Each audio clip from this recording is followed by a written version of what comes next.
Eu não coloquei nenhum artigo específico como tema desse Reading Group, porque eu queria misturar duas coisas. Recentemente eu li 2 artigos e eu achei que os dois tinham informações que seriam... Os 2 artigos iam ser relevantes para a pesquisa que a gente está fazendo de alguma forma, porque um artigo cita uma técnica e o outro cita outras 4. Só que ambos testam em redes LSTM. Então eu falei, vou fazer um compilado das duas para a gente entender mais ou menos e aí escolher qual vai ser a abordagem que a gente vai usar. Aí, beleza. Erro técnico.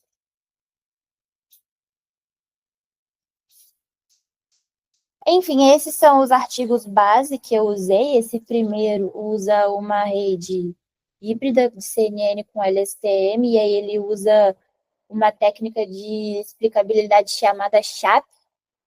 Mais para frente eu vou falar um pouco sobre ela, sobre como ele usou, não sobre ela em específico, mas sobre como ele usou. E esse segundo artigo apresenta outras 3 técnicas. Ele fala de 4, mas tem uma que ele não dá tanta importância, porque o resultado dela é sempre ruim. E aí eu dividi a apresentação nesses 3 tópicos. O primeiro só para introduzir qual é a ideia.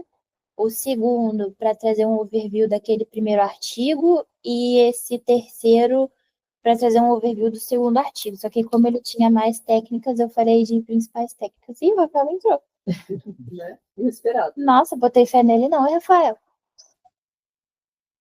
Aí tá, vamos começar. Bom, primeira coisa, antes da gente falar sobre o que é usado, é importante entender primeiro o que, que é. E, basicamente, a IA explicável serve para a gente tentar entender como que os modelos de IA vão entregar aqueles resultados. Porque depois que ele começar lá a fazer o balanceamento de peso, fazer o negócio muito doido que ele faz, a gente não consegue saber o que está acontecendo lá dentro. Então, esse tipo de técnica vem para tentar facilitar um pouco a nossa compreensão acerca do que está acontecendo. E aí ele tenta responder algumas perguntas do tipo como que os resultados que a rede entregou foram obtidos, quais foram as features do seu dado que tiveram mais impacto no resultado, e se tem algum tipo de viés no modelo, se tem algum tipo de viés no dado. Enfim, aí a explicável serve para a gente tentar responder essas perguntas. E aí, algumas alguma justificativa para a serventia dela é garantir a transparência, que a gente entendeu o que está acontecendo lá dentro da rede, a gente conseguir validar os resultados, dizer se a rede está acertando, está errando, principalmente se a gente for falar de dados de saúde, a gente tem a validação externa, então isso facilita um pouco o processo. A gente identificar erros também, seja na rede, seja no dado, do jeito que está estruturado, e principalmente quando a gente fala de saúde, facilita você tomar decisões complexas, né? Uma vez que a rede está lá falando, isso aqui é arritmia, e o médico, será que é mesmo? Aí às vezes o médico não viu e a rede falou, é sim. Aí você consegue, né, usar as duas coisas para chegar num resultado conclusivo. E aí agora eu vou começar a falar um pouco sobre o artigo. Pulei esse tópico de introdução, que eu tô careca de falar sobre isso já, vai ser sempre igual. E aí eu fui direto para o que ele fez, mas aí para facilitar, como tem 2 artigos, a gente vai chamar de esse artigo do CNN com LSTM, e 2 o artigo das outras técnicas. Então, quando eu falar 1 e 2, vocês já vão saber o que é. Essa sessão 2, a gente vai falar do primeiro artigo, e aí na sessão 3 a gente fala do segundo. Mas, resumidamente, esse primeiro artigo vai usar essa técnica CHAP para fazer a explicabilidade, que é baseada na teoria dos jogos. Isso eu confesso que eu não entendi muito bem um pouco, eu tenho que sentar e estudar para entender como que funciona, mas basicamente é um framework em Python, já vem com quase tudo pronto, que eu cheguei a ver na documentação era como instalava e tal, mas ainda não cheguei a ver como que usava de fato, né? Queria ver o que o artigo ia trazer primeiro. Como eu falei antes, ele apresenta a proposta de uma rede híbrida, que é uma combinação de CNN com LSTM. Ele usa 2 datasets independentes para poder treinar e testar a rede. E, ao todo, ele identifica 9 classes de arritmia, sendo 8 arritmia de fato e uma o ritmo normal. E aí, para essas bases de dados, a primeira que ele traz é essa do MIT, todo mundo usa. Nessa base, curiosamente, eu descobri que tem apenas 2 LEDs, não tem, eu achei que tipo, tinha uns 12, mas não tem. Pelo menos esse artigo falou que só tinha 2, aí eu dei uma olhadinha na internet, realmente só tem 2. Os dados foram coletados por 30 minutos, dados de 48 pacientes, e a taxa de frequência é de 360 Hz. E essa outra base de dados é uma base de dados que eu nunca ouvi falar. Aparentemente, ela é de um diagnóstico específico, que é essa fibrilação atrial. E ela também usa 2 LEDs, devem ser os 2 LEDs tipo, que você usa, que dá mais destaque para esse tipo de sinal dessa doença. Os dados foram coletados por 24 horas, de 84 pacientes, e a frequência foi de 128 Hz. Nessa primeira também são dados de arritmia? A primeira são dados de arritmia geral, tipo, tem várias coisas. Essa segunda eu não cheguei a ver, não, mas só pelo nome eu acredito que seja só desse diagnóstico específico. Até porque outras vezes que eu trouxe bases de dados, eu nem lembro de ter visto nada sobre essa. Talvez seja uma base nova, porque o artigo é novo. Ou algo que eles coletaram especificamente. Ah, mas aí se fosse que eles coletaram, eles vão falar que era um dataset próprio, né? Exatamente.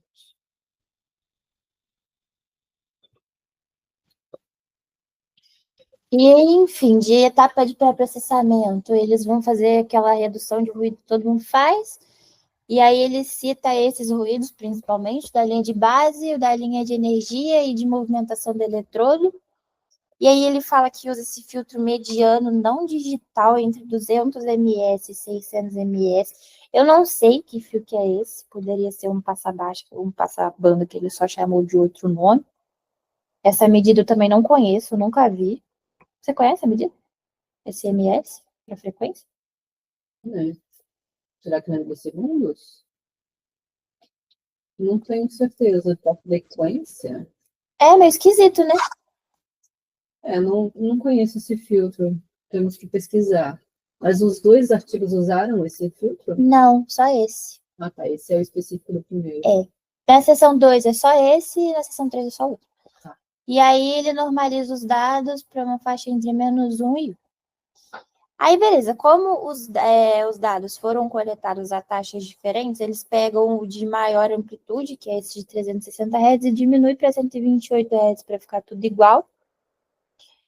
E aí ele faz esse processo de segmentação da imagem para que todas as amostras fiquem com o mesmo tamanho. E aí ele fala ali que o ciclo cardíaco, essa parte eu confesso que eu não entendi muito bem, mas acho que é porque eu talvez não saiba tanto sobre o sinal do coração, mas ele fala que o ciclo ideal tem 0,8 segundos e segmentos com 500 amostras vão durar em média 3,9 segundos.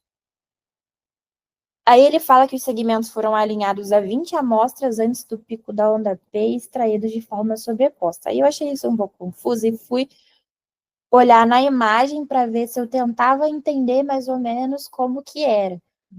Aí eu achei um pouco estranho, porque as janelas têm tamanhos diferentes, então eu acho que ele está misturando. Tipo, pode ter janela de 3,9 segundos, pode ter janela de 0,8. Tipo, essa última janela aqui, por exemplo, eu acredito que ela tenha 0,8, porque ela está indo um pouquinho antes do 6,5 e está indo até o 7.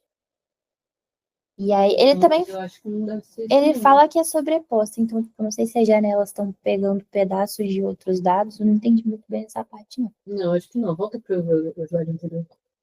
Os segmentos foram alinhados a 20 amostras antes do pico da onda P.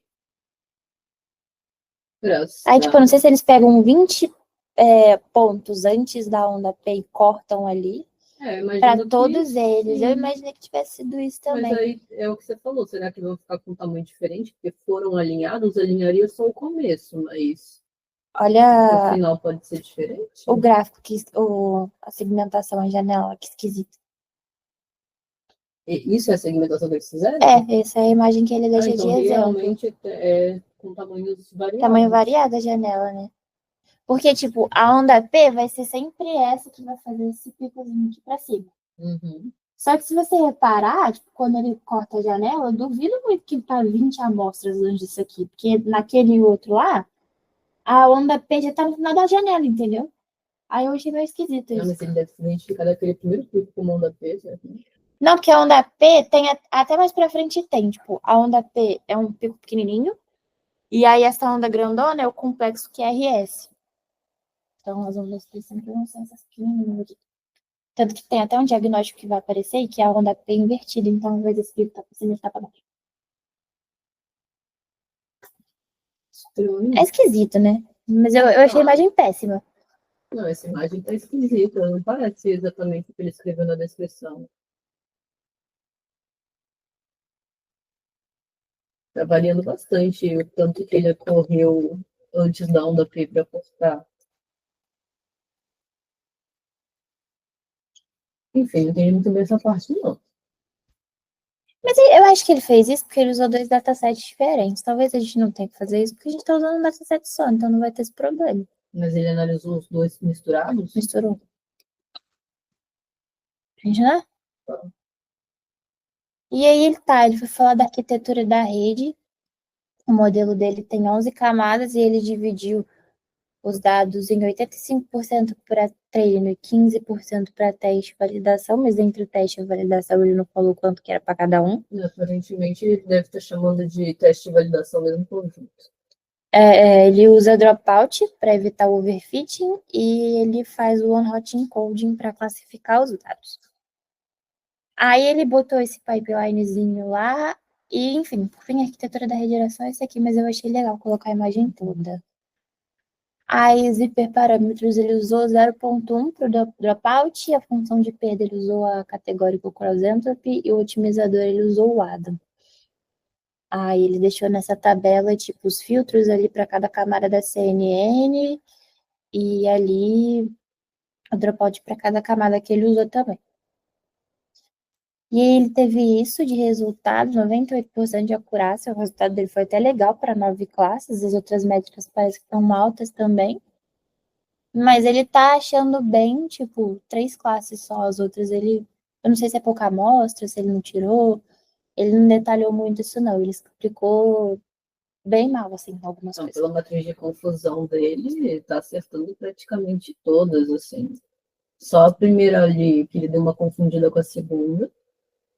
E essa quarta, ele deu uma confundida com a terceira.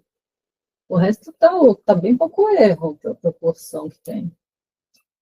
Eu achei bom o resultado. É uma CNN com LSTM. Aham. É interessante. Ah, mas tem uma questão de que ele picotou o dado dele e aí fica sempre aquela dúvida. Será que ele tomou cuidado de não colocar amostras do mesmo paciente no treino e na validação? Tem isso, hora nenhuma ele falou sobre isso. Também não entendi se ele realmente picotou o dado todo, porque deu a entender que picotou, né? Quando ele faz aquele Tinha uma recorte. tabela no artigo que ele colocava lá o número de segmentos para cada classe, então provavelmente picotou tudo. Eu entendi que picotou. Aí quando picota, você falou que tomou cuidado. Eu tô um pouco resfriada, mas tá tranquilo. Já tive piores esse semestre. Então tá. Então, possivelmente esse resultado tá inflado, né? Talvez. E aí, enfim, eu achei legal esse gráfico das outras métricas por classe, eu resolvi colocar também. Sensitividade, especificidade, comparando. Ó, teve um que deu 100% os dois. Aparentemente tá muito bom, né? E aí, enfim, ele começa a falar sobre a técnica de explicabilidade que ele usa, e ele fala que esses valores CHAP ajudam a identificar como cada feature contribuiu no resultado do modelo. E aí ele fala que ele faz isso para dados que o modelo nunca viu antes, então provavelmente ele faz conjunto de teste, essa parte. E aí, na hora que sai o plot do gráfico, o vermelho quer dizer que aquela feature foi mais importante, o azul quer dizer que foi menos importante. Aí eu coloquei essa imagem do ritmo cardíaco normal, porque tem outras imagens, tipo, o outro também usou o ritmo cardíaco normal, então a gente ia ter uma base de comparação. Aí tem até ali uma legendinha, tipo, do ritmo normal ali, tá falando Mas que ele a onda preta praticamente normal. botou tudo que importa, né? Quase tudo importa, exatamente. E a outra imagem, ó, tem até mais pontos que importam. Aí isso é uma outra. Eu queria, tipo, um diagnóstico que fosse parecido com o da outra base de dados, mas não. O único diagnóstico em comum que eles tinham era o normal. Aí eu peguei uma imagem que, tipo, tivesse bastante diferença assim entre os picos e tal, pra gente ver mais ou menos como que o negócio fotográfico. Uhum.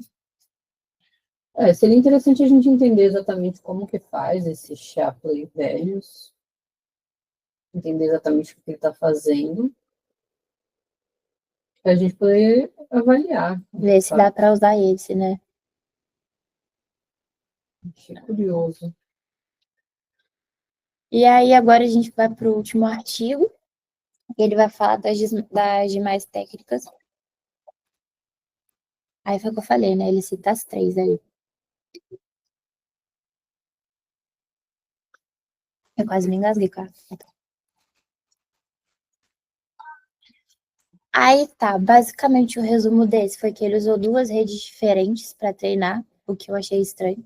Estranho assim, mais ou menos, porque teoricamente ele deveria ter usado a mesma rede, né, para treinar com dois datasets diferentes. Só que um dataset era de imagem e o outro era de sinal cardíaco. Nossa, é diferente, né? Tinha nada a ver uma coisa com a outra, achei estranho. E aí, tá, eles testaram várias técnicas de explicabilidade.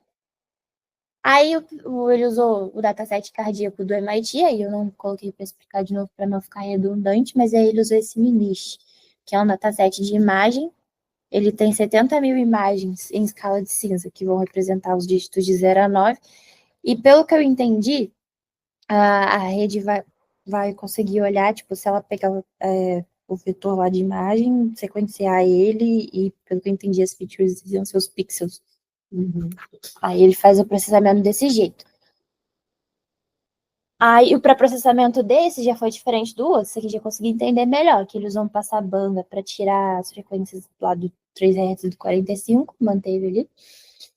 Ele que falou esse negócio de extrair os batimentos cardíacos únicos, aí eu não entendi muito bem o que seriam esses batimentos cardíacos únicos, tipo, seria um pico só, aí ele vai lá do dado e pega um pico, um único pico.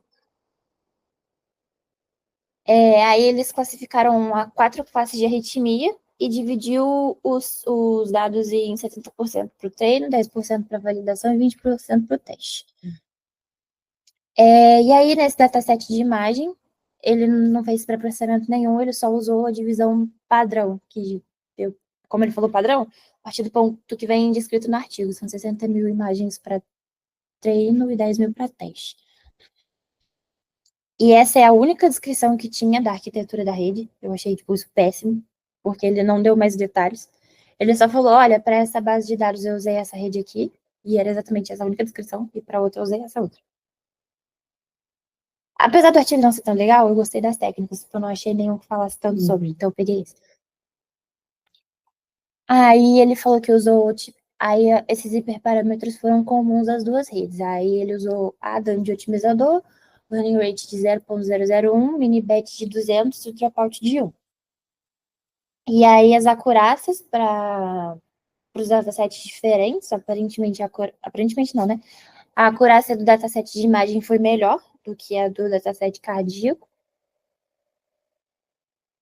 E aí ele começa a falar das técnicas de explicabilidade. E a primeira técnica que ele fala é dessa de pontuações de saída temporal, que basicamente ela vai servir para dizer qual que é a probabilidade daquele ponto estar na classe correta, qual é a classe mais provável dela estar, e ele vai fazendo isso ao longo do tempo. Então eu imaginei que, tipo, ele vai olhando a sequência meio que em tempo real e fala assim, esse aqui é tal coisa, esse aqui é tal coisa, esse aqui é tal coisa. Aí, como ele olha a sequência ali ao longo do tempo, ele consegue determinar mais ou menos qual seria o tamanho mínimo da sequência, tipo, o mínimo que você consegue para fazer a classificação, para você identificar alguma coisa ali.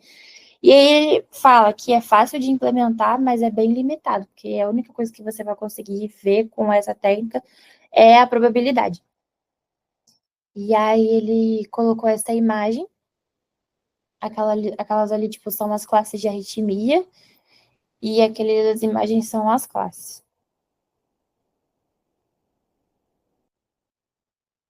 Para mim, esse da imagem ali não quis dizer muita coisa. Mas a da série temporal, ok, dá para ver alguma coisa, mas essa técnica não é tão legal, não. Oi, deixa eu dar uma olhadinha, deixa eu pensar um pouquinho. Ele foi variando. True class probability. O mais vermelho é mais forte, né? A probabilidade é maior. Sim. Aí dá para perceber que na subida ali da onda mais alta, do pico, ele aumenta a probabilidade da onda certa, né? Mas uma onda é suficiente para você conseguir saber qual é a classe? Então, eu não sei, para te falar a verdade. Eu estou aqui pensando já em a gente fazer um sistema de votação, mas eu não sei dizer. Nesse trabalho que ela acabou de descrever, eles dizem que pegaram só uma onda, né? Então, ali é um exemplo de uma onda normal, um exemplo de uma RBB, um exemplo da Ele deve ter PACE pego um de cada uma de PVC. e testou. Pelo menos ele pegou, ele está mostrando para a gente um de cada, para a gente olhar a cara do negócio. Seria interessante ele ter testado mais que um, né? Aqui, essa primeira é normal. Uhum. É most likely class, ele mostrou como sendo interessante. Essa saída que ele pega é igual no LSTM, você consegue ficar pegando uma saída por tempo, né? Foi assim que ele fez? Cada tempo ele pegou uma saída e viu qual que era? Não sei, ele não falou muito bem sobre isso. Fiquei curioso. E pode ser que seja isso. Posso até olhar com calma depois, mas eu não lembro de ter E aí, visto talvez nada tenha feito falando uma sobre votação isso. no final. Mas, olha, ele meio que errou as outras, né? Vamos, essa segunda ali, ele está mostrando como normal a maior parte do tempo. O Pacer é um amarelinho, que só tem no começo.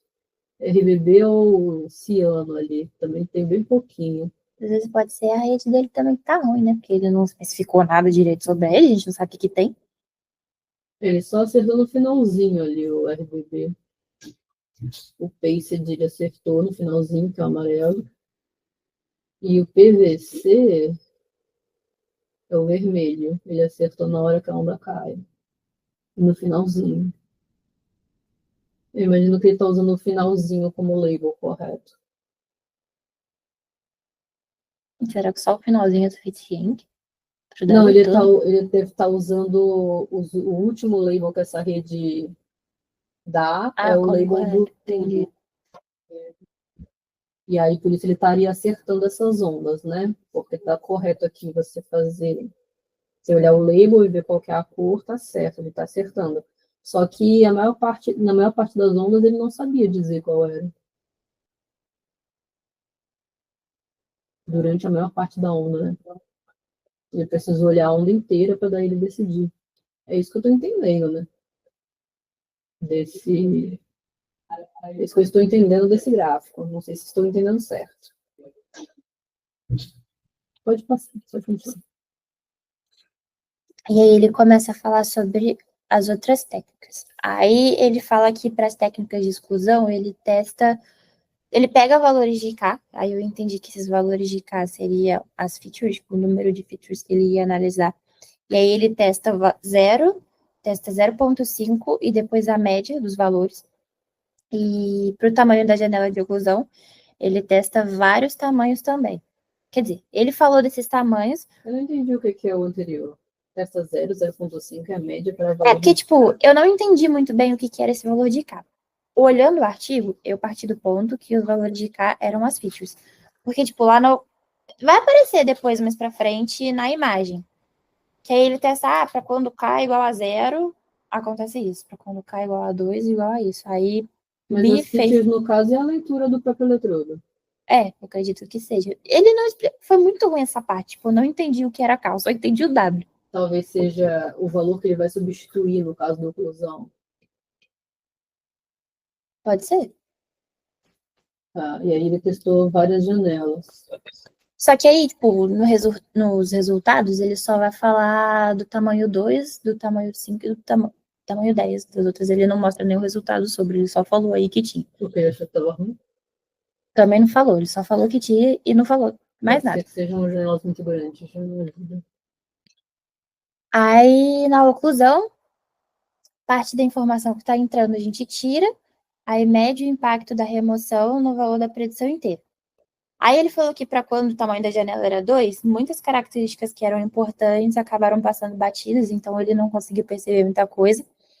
Para quando a janela era igual a 10, as informações ficavam muito estendidas, então eu entendi que estava distorcendo a informação, e aí acabou ficar difícil selecionar os parâmetros. Talvez seja até por isso que ele não tenha falado mais sobre, porque tipo, ele falou 20, 25, 50, então como o 10 estava ruim, não valia a pena ele reportar um resultado da janela de 50, por exemplo. E ele falou que quando a janela é 0,5 e o tamanho do bloco é de 5 por 5, aí ele conseguiu ter interpretabilidade de alguma coisa fazendo o negativo da entrada original. Nossa, não entendi nada. Não tinha 0,5 nas opções. Tinha sim. Não. Não tinha. Agora. E do nada E aí ele 5%. testou 0,5, exatamente. Do nada alguma coisa quadrada que não tinha também. Não, mas assim, o que é isso? Volte. Eu não entendi isso daí. Um tamanho de bloco 5 por 5. O que é o tamanho do bloco? Quando ele usa o K, ele não usa esse negócio de tamanho de bloco. Aí, quando ele usa o tamanho de bloco, ele não usa o K. Aparece na imagem no final. Dá pra ver mais ou menos como que ele se comportou. Eu super não entendi isso, mas tudo bem. Aí ele fala que quando K é igual a 0, resulta numa máscara que vai cobrir basicamente tipo, tudo que tem do dígito, a máscara vai cobrir. E aí o artigo falou que essa é a melhor opção, e de fato, quando ele reporta lá o resultado, dá para ver que ficou melhor. Aí ele citou esse artigo aí que falou sobre a média da entrada, porque quando ele fala lá do valor de K, ele fala K0, K0,5 e falou da média. Ah, tá, peraí. Esse daí é aquele artigo que ele usa as imagens da MNIST. É. Ah, tá. Tava confundindo, porque eu achei que era tudo. Ah, tá uma pessoa perdida, coitada. Cadê? A gente avisou no Instagram? Não.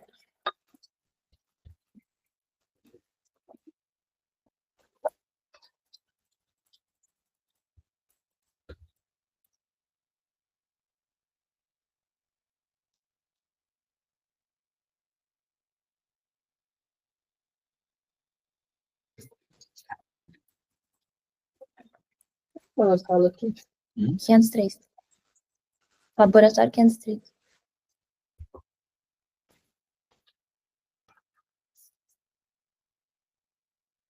Pode continuar? Uhum.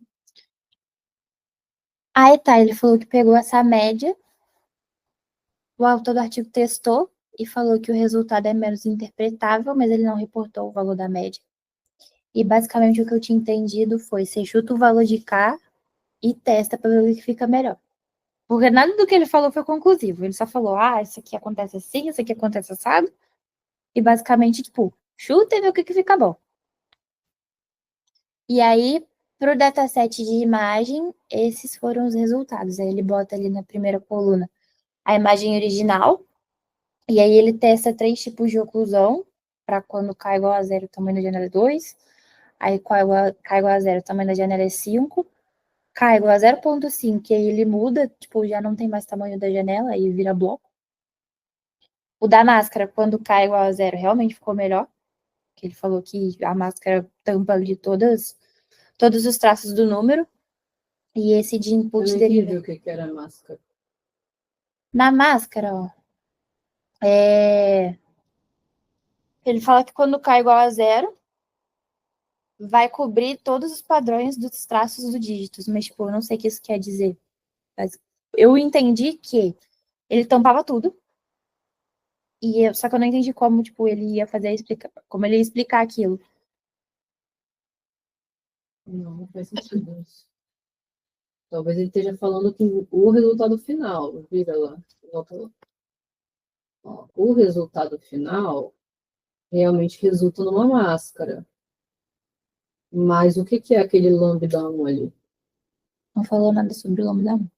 Deve ter falado, sim. Não lembro de ter visto. Não tem como a gente entender o que o cara está fazendo sem saber esses parâmetros. Ele fala sobre o K, ele fala sobre o W, o lambda não fala muita coisa, não. Em algum momento ele tem que falar o que é esse negócio, porque não tem como entender qual que é a diferença desse K igual a zero para aquele do número 2. Tem um K igual a zero, com uma janela de tamanho 2, ok, isso eu consigo entender. A janela de tamanho 2 deve cobrir 2 pixels por vez. Tranquilo. O K igual a zero vai jogar o valor para zero. Aí agora, naquela máscara ali, parece que mask é uma outra técnica, que não é occlusion, né? Essa é uma técnica diferente da técnica de oclusão. Aí, quando ele foi falar sobre a máscara, ele não falou, tipo, uma seção separada da máscara. Ele estava explicando a oclusão e os tamanhos do K. E ele só falou, tipo, quando o K é igual a zero, ele vira uma máscara e é o melhor resultado. Não pode ser só isso. Isso não é só um exemplo para ilustrar? Eu acho que... Não, a imagem que a gente está vendo é um exemplo, mas o que é essa técnica de oclusão com máscara? Quando você olha ali o número 2, por exemplo, oclusão, porque eu tenho um background de saber o que é a técnica de oclusão, eu sei que ele está correndo uma janela deslizante nessa imagem, cobrindo de 2 em 2 pixels e transformando esse valor em zero. Então, a cada vez que ele passa nessa imagem, ele vem cobrindo 2 pixels e vai fazendo essa oclusão. E aí, com isso, ele consegue medir quais foram as partes importantes. E justamente porque ele está medindo quais são as partes importantes, isso casa com aonde ocorre o zero. Entendeu? Essa é a explicação completa. Ali no número 3... Qual é a dúvida? A dúvida é, o que ele faz no número 4, por exemplo? No 4? É um bloco de 5 por 5, a janela deslizante? Uma possibilidade, mas eu não entendi o que é esse bloco. Pode ser mesmo. Eu não esperava que fosse ficar um borrão tão grande. Talvez 5 por 5 seja uma imagem muito grande para o tamanho dessa imagem. Pode ser. Agora, a dúvida em si que estamos trazendo desde o princípio é qual é o processo que ele faz no número 5, que é o mask. Esta é a dúvida. Qual é o processo? Me explica do jeito que eu expliquei agora. Ninguém sabe explicar. Eu estava no artigo e ninguém viu? Não sei. Eu imagino que o lambda 1 sendo 0.01, ele está passando bem mais devagar do que os outros, não é isso? Não, porque eu não sei o que é esse parâmetro. Provavelmente não é isso. Eu não sei o que é o processo de oclusão com máscara. Se é uma média de todas as possibilidades.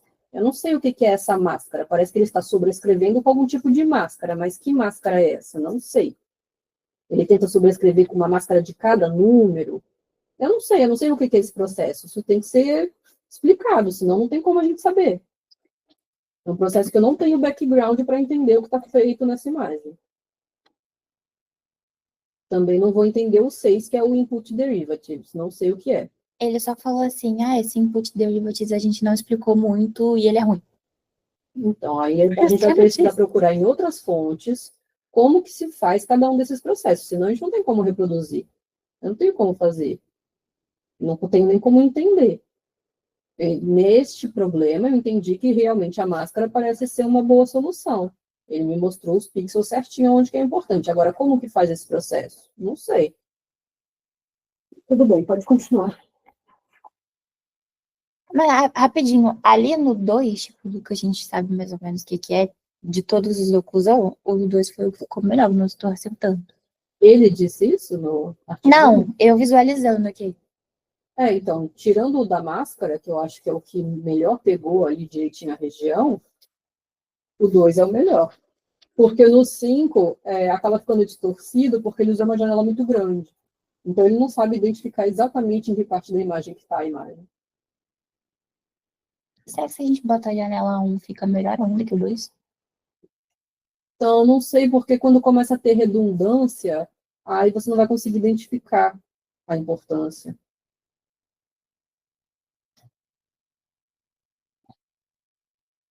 Deixa eu pensar. No 4 deu certinho ali, tá vendo? Deu certo. Com o 2 ele pegou bem. Provavelmente porque nesse problema, os números devem ter mais ou menos uma grossura de 2 pixels. Aí, por acaso, dá certo, né? Mas a gente não tem... É um problema que normalmente você vai testar vários até ver o que ficou melhor, porque é um problema difícil. Ó, com a janela de 5, o 6 ficou todo borrado, não dá para ver claramente o 6. Olha o 8. Ali É, embaixo. 8. Ficou todo esquisito. O de 2 acaba sendo bom, mas isso não tem como a gente bater o martelo de que vai ser sempre assim para todos. É nesse problema específico que o 2 serviu legal. Mas é por causa do problema. Tem a do dado cardíaco aí no resultado que ele coloca depois. Tá, e nesse ele só comparou o tal do MESC, que a gente não sabe como faz, a oclusão de 0 com um W de 25, já é bem maior, e input derivatives, que também não sabemos como que faz. E aí, nesse caso, ele foi falando, tipo, o que que era cada coisa para cada linha. A primeira linha, ele falou que o resultado estava errado. A primeira linha está errada? É, que o modelo identificou errado. Qual seria o ponto importante? É, era para ser PVC e ele falou que era normal. Mas já é um caso que ele erra, então. É, nesse caso ele errou. Mas ele erra com oclusão ou mesmo sem oclusão? Ele errou para todos os casos ali, aparentemente, porque tá bem parecido. É, mas teria que entender se ele erra só quando você está fazendo oclusão ou se ele erra mesmo sem a oclusão.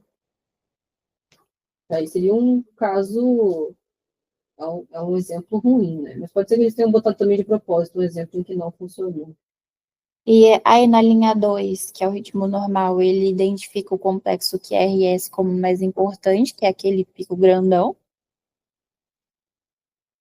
Na linha 3, ele fala da onda R, ressaltada por bloqueio de ramo direito. Aí no próximo slide eu coloquei tipo a imagem da onda mais ou menos para a gente conseguir comparar. A onda R é aquela partezinha que está recuperando ali, né? Depois do complexo. A onda R é o pico todo de cima. Ah, é o pico de cima? Aí naquele problema, tipo, a onda R por isso aqui, né? Aham. Esses picos aqui. Tá, volta para ver. No RVBV, é isso? Isso, linha 3 e 4. É, não foi o que o método de oclusão deu como sendo mais importante. O método da máscara identificou, né? O método da oclusão A não. oclusão tá vendo a volta ali, ó, o final do pico, Uhum. na hora que ele começa a subir. É a voltinha. Aí na 5 e 6, ele não explicou o que que era esse paced, ele só falou que era essa estimulação da onda R devido à posição dos eletrodos. Então, pelo que eu entendi, tipo, às vezes o eletrodo estava posicionado no lugar errado, e aí esse lugar errado estava influenciando o formato da onda, tipo, às vezes estava pegando de um jeito diferente do que pegaria se ele tivesse na posição que ele deveria estar. Uhum. Tanto que eu não consegui nenhuma imagem pra gente ver, tipo, o que que seria essa onda. Porque você procura lá paced na internet e ninguém sabe o que é paced. Aí no final tem o PVC sendo acertando, né? Aí ele fala que, tipo, isso já com o diagnóstico do médico, né? Que o pico das ondas RS sugere contração ventricular prematura, mas não dá para dizer se. Não, quer dizer, não é simples de justificar se o modelo considerou desse jeito ou não. Ele só se viu ali, tipo, que tinha mais importância. E aí tem a imagem dele aqui na próxima também, né? Que é esse problema aqui no canto.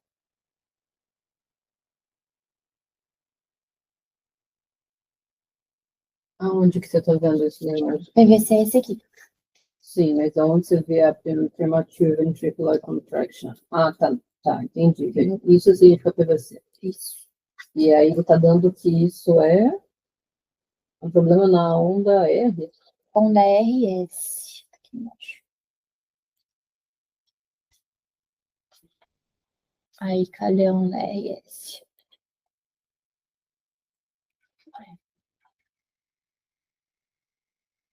Agora o negócio passa. Onda RS é o final do complexo aqui, ó. Final do Esse pico. é o finalzinho. O começo eu acho que é o que é R. A gente vai olhar para o final aqui na hora que ele começa a descer. Seria essa parte aqui, mais ou menos. Ó. Começa a descer. Uhum. Tá.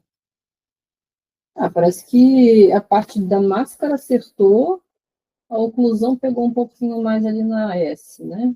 Mas ele falou que era muito mais coisa do que realmente é. Do que a máscara falando.